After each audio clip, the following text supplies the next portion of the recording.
Monsieur Courageux était ce soir-là l'invité du show télévisé de Madame Vedette.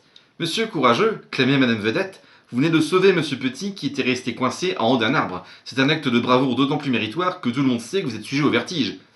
Oh, vous savez, tempéra Monsieur Courageux, quand on a le vertige et qu'il faut quand même monter quelque part, le mieux est de ne pas regarder en bas, c'est tout.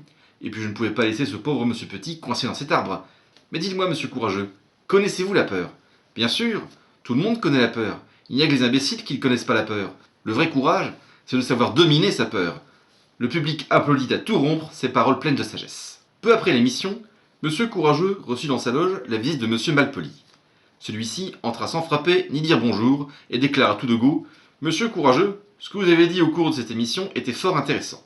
Je veux que vous écriviez un livre sur le courage pour les éditions Malpoli. Je suis prêt à vous payer largement. » Monsieur Courageux n'avait jamais écrit de livre, mais il aimait bien ce genre de défi. Et puis l'argent de Monsieur Malpoli allait lui être bien utile. D'accord, répondit-il simplement. Dès le lendemain, Monsieur Courageux se mit au travail et commença à faire la liste de tout ce qu'il pouvait dire sur le courage. Premier point, nota-t-il, le vrai courage ne consiste pas à foncer tête baissée vers le danger, mais à distinguer ce qui mérite d'être craint de ce qui ne le mérite pas. Deuxième point, beaucoup de nos peurs sont basées sur des craintes irrationnelles. La connaissance est donc indispensable pour maîtriser et vaincre sa peur. Troisième point...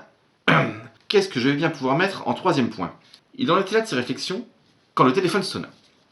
Monsieur Courageux décrocha et entendit une toute petite voix apeurée. « Allô, Monsieur Courageux?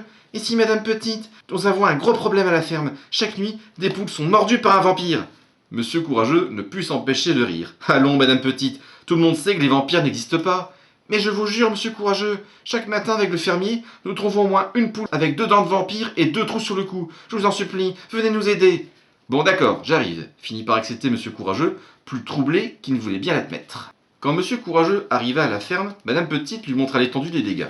Effectivement, une bonne dizaine de poules avaient chacune 2 trous sur le cou et 2 canines pointues qui leur dépassaient du bec. Monsieur Courageux ne riait plus du tout, mais voulut quand même savoir. « Est-ce qu'elle se montre agressive avec vous ou avec les autres poules ?» demanda-t-il. « Oh non, heureusement, répondit Madame Petite, mais vous pensez bien que ni moi ni le fermier n'avons osé nous approcher. » Bon. Dans ce cas j'y vais. Quel courage! Surmontant une inquiétude bien compréhensible, Monsieur Courageux s'approcha d'une des poules qui semblait avoir été vampirisée. Il commença par lui tâter le cou avec prudence, puis tout à fait rassuré, il déclara « Pas de doute, ce ne sont pas des vrais trous, c'est de la peinture. Voyons les dents à présent. » Il lui toucha les canines, et tout à fait rassuré, il put affirmer « Du carton. Pas de doute, vous avez affaire à un mauvais plaisant. Je ne sais pas pourquoi il vous fait cette farce de mauvais goût, mais j'en aurai le cœur net. Je vais l'attendre cette nuit, et il trouvera à qui parler. » Soyez prudent tout de même, s'inquiéta Madame Petite. À la tombée de la nuit, Monsieur Courageux montait la garde devant le poulailler, muni tout de même d'un grand bâton, au cas où. Il n'avait pas peur du noir, mais il espérait tout de même ne pas s'être trompé. Heureusement, pensa-t-il, que je n'ai pas un grand besoin de sommeil. Je ne crois pas aux vampires, mais j'ai quand même taillé l'extrémité de mon bâton en forme de pieu, au cas où. Tout le monde sait que les vampires disparaissent quand on leur plante un pieu dans le cœur. Burk, j'espère tout de même que je n'aurai pas à faire ça. La vue du sang m'a toujours donné la nausée. Il en était là de ses pensées, quand il entendit des pas. « Halte! Qui va là ?» cria-t-il. Pour toute réponse, il entendit un grand cri. «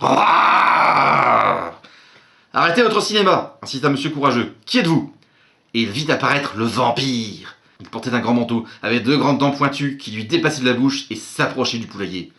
Impressionné, Monsieur Courageux prit une pierre qui se trouvait là, à portée de main. Il la lança sur le vampire, mais... la pierre le traversa sans qu'il sente quoi que ce soit. Ça alors! Le vampire s'enfuit aussitôt après. Monsieur Courageux était de plus en plus perplexe. Ça alors! J'étais pourtant sûr que les vampires n'existaient pas.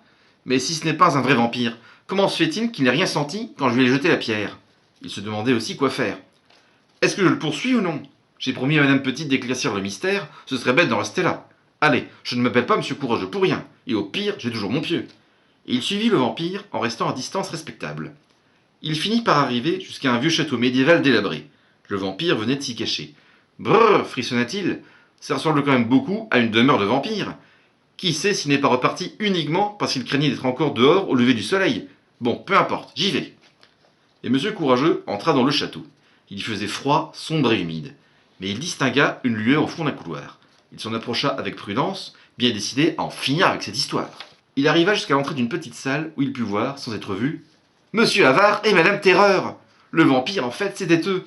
Monsieur Havard portait de fausses dents et était monté sur Madame Terreur, qui, cachée par le grand manteau, se chargeait de pousser des cris terrifiants. tout en portant sur elle la peinture pour dessiner des trous sur le cou des poules et de fausses dents de carton à leur mettre dans le bec. Ils ont fait appel à Monsieur Courageux pour monter la garde, rouspétait Madame Terreur. Si la pierre n'était pas passée tout juste entre vos deux jambes, je me la prenais dans le front. Et nous n'avons même pas eu le temps de monter notre petite mascarade.